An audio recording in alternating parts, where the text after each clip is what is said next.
So, nandito tayo sa Incheon Airport. Bali, ayan yung arrival sa likod natin. Then, turo ko sa inyo kung paano bumili ng airport bus ticket. Bali yan, meron talagang ticket office. Kaso sarado siya. Maya pa siguro siya magbukas. But merong 24 hour dun sa isa, sa unahan. Pero ito guys, huwag kayo mag-alala kasi marami namang mga machine dito. Ayan, para makabili kayo ng bus tickets. Credit card only yung accepted. Cash and transportation cards not allowed. So yan, English, yan, purchase ticket.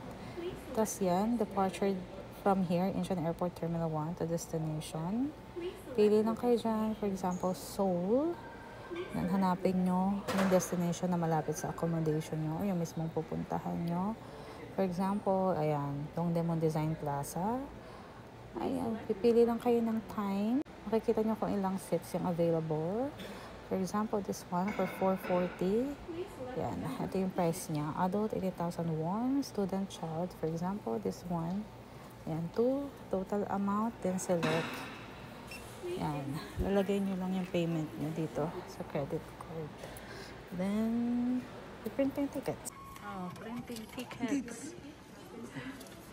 Ganito guys, yung sample na tickets na makukuha nyo. Nakalagay yung date of departure, departure time. Then ito, makikita nyo kung saang platform kayo dapat pumunta. For example yan, sa gate 5. Then sa labas makikita nyo yung mga platform. May mga numbers doon. Then destination na rin ng bus. Ayan, kung natatanaw nyo.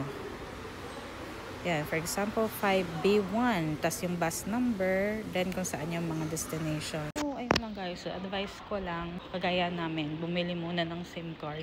Then kumain. Before that, check nyo muna yung time ng bus. Para hindi kayo mag-antay ng matagal kagaya namin. Like, 2 hours pa kami mag-aantay. So, waiting kami for 3:50 AM ngayon para sa bus to Seoul.